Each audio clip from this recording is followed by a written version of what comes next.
Ya, oke guys, selamat malam. Hari ini hari Rabu, tanggal 24 Agustus, jam 9 kurang ya.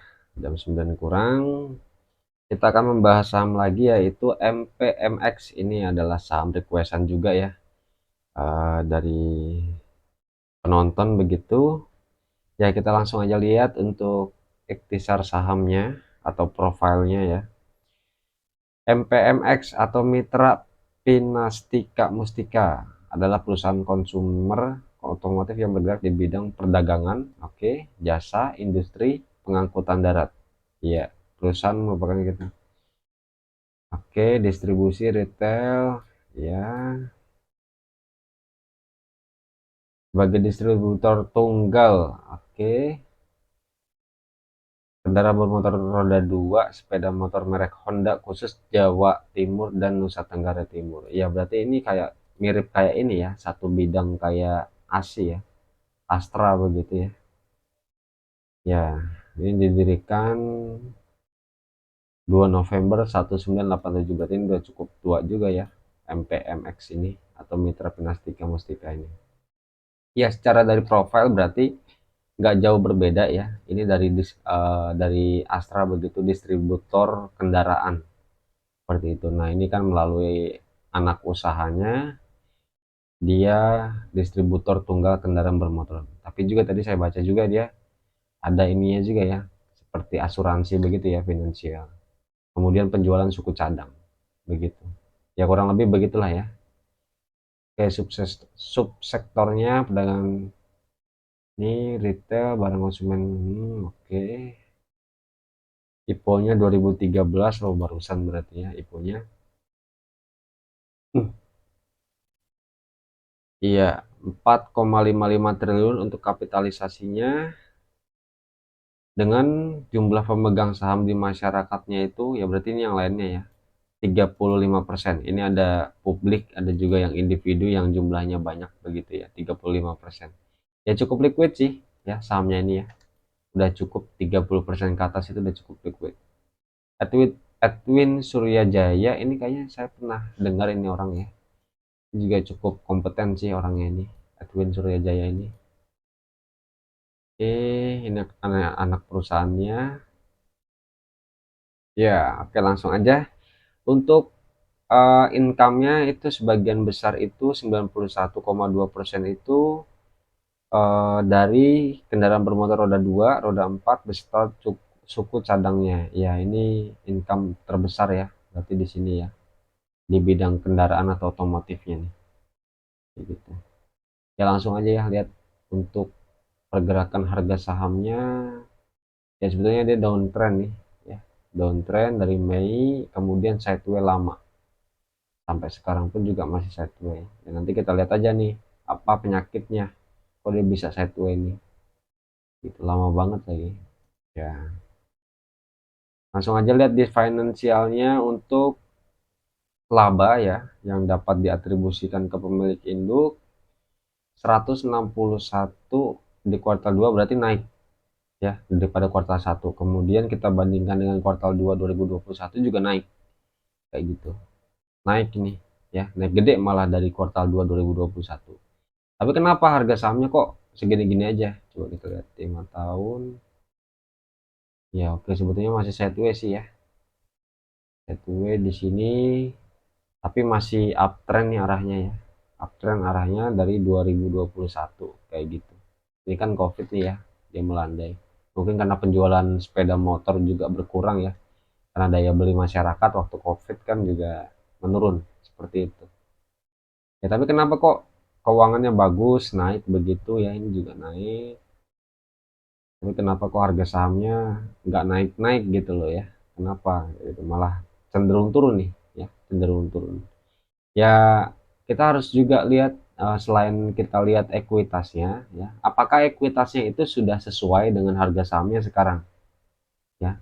Sudah recommended nggak sih dengan harganya sekarang?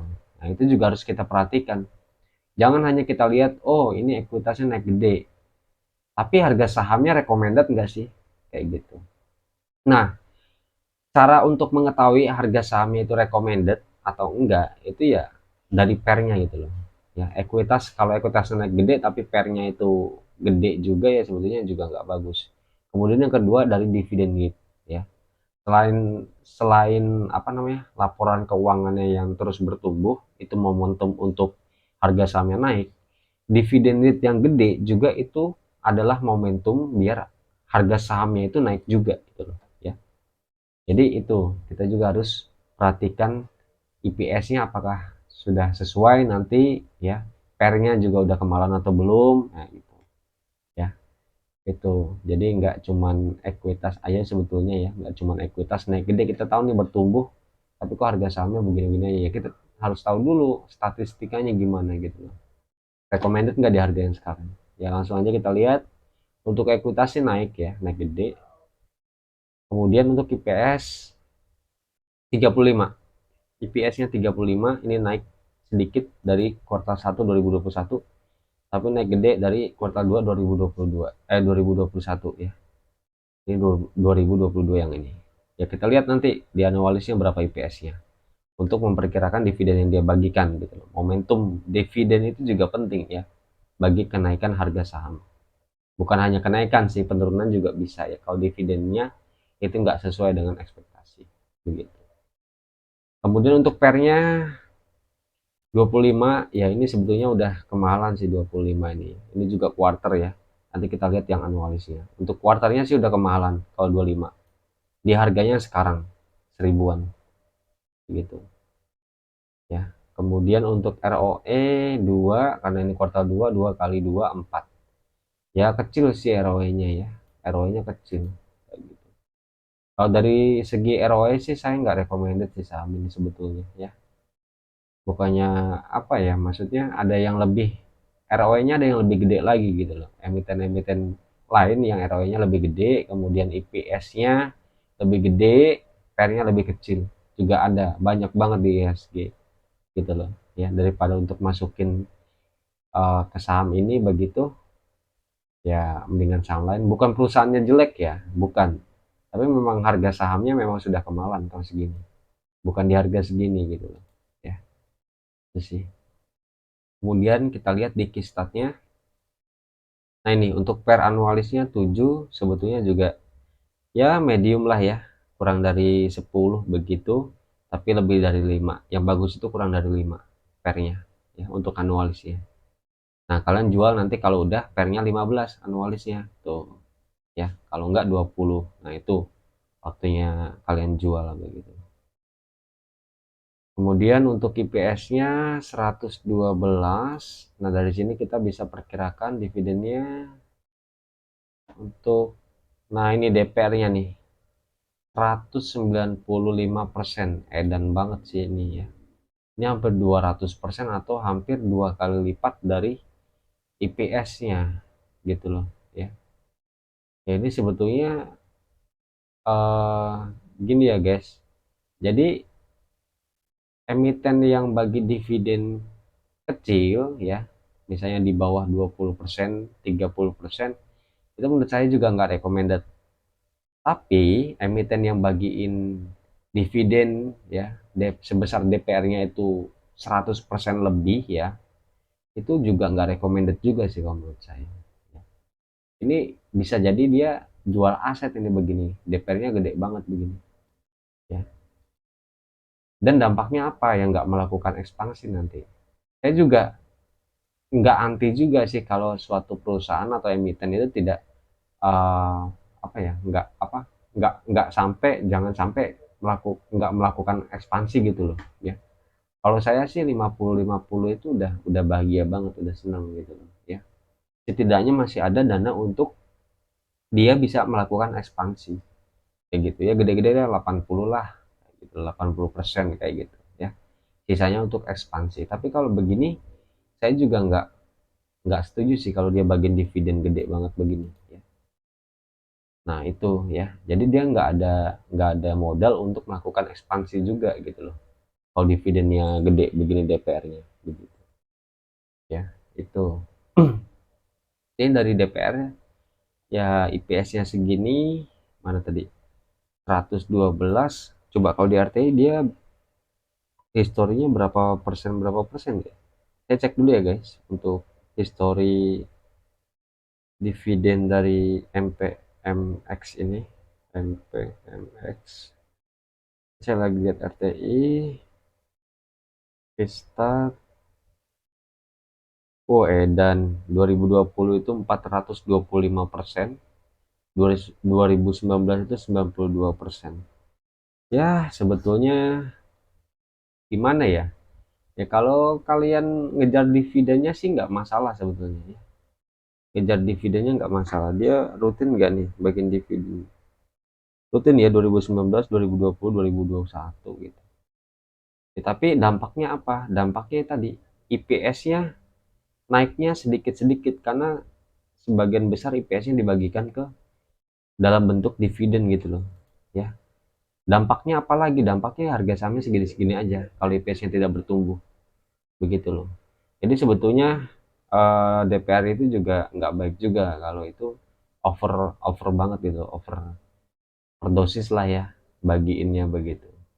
Lebih bagus sih cari emiten yang ya 50, 60, 70, 80 masih masih recommended lah gitu.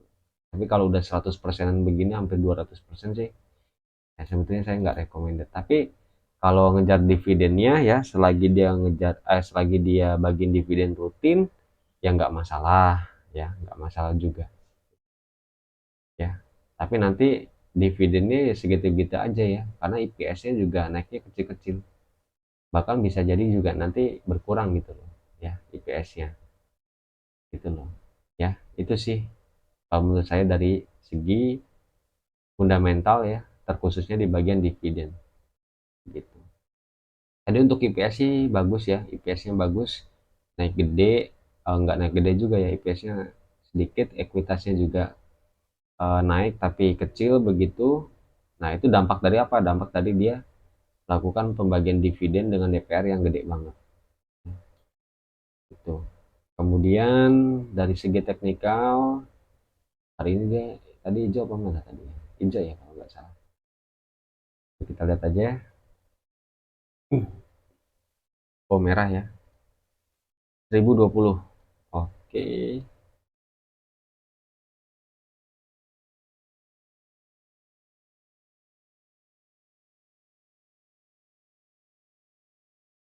1020 ya tadi IPS-nya berapa tadi?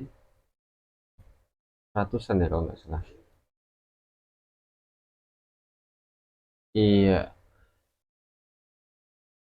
oke kita langsung gambarkan aja ya untuk apa namanya support resistnya ini. Support yang pertama di sini daerah 985 nih ya. Ini sebetulnya dia jadiin resist pertama nih ya. Nah sehingga resist pertama ini menjadi supportnya dia. Tapi dia sebelumnya turun jauh nih ya, turun gede banget nih ya. Ini sih saya bisa, kalau dari segi teknikal ya, segi teknikal sih bisa sih naik ya. Paling enak memang di sini nih. Kalian masuk di sini di harga 900-an. Enak banget itu. Enak banget. Tapi kalau mau entry kapan? Ya sebetulnya saya nggak merekomendasikan saham ini, tapi kalau kalian mau entry menurut teknikalnya ya kalian bisa tunggu ya. Selama dia nggak jebol di area sini, bisa saya tuliskan, saya gambarkan.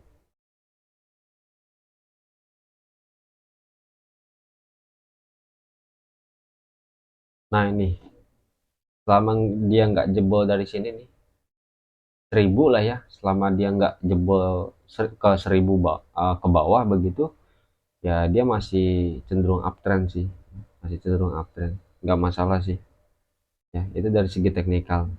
Kemudian untuk area targetnya di mana? Area targetnya sini udah pasti nih.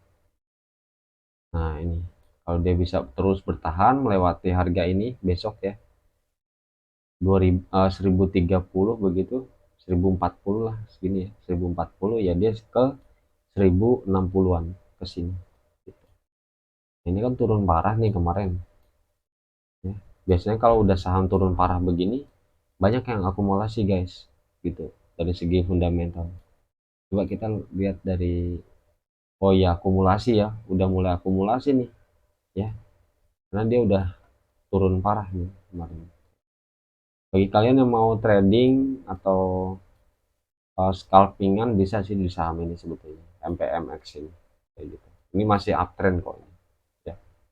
Dimulai 8 Juli ya, 8 Juli ya, 5 Juli sampai 8 Juli sampai sekarang itu masih cenderung uptrend gitu. Target selanjutnya ada di harga 1057 ya. Kemudian ada lagi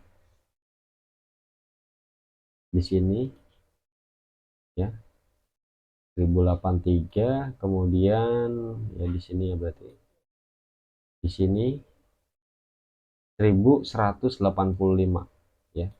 Ini juga dia, karena dia turun gede ya, maka dia menciptakan gap atas nih di sini nih ya, gap atas kayak gitu nih.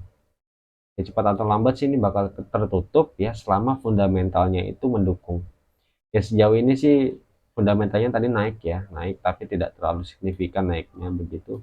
IPS-nya tidak terlalu signifikan, ya bakal lama sih sepertinya. Tapi kecuali kalau pakai ilmu bandar ya guys ya. Nah, kalau kecuali kalau ada bandar yang ngegoreng ya pasti bisa. Cuma saya lebih enak memang berinvestasi itu pakai fundamental, analisa fundamental dan teknikalnya aja udah cukup sih. Saya cuan sih kayak gitu loh. Ya, gitu.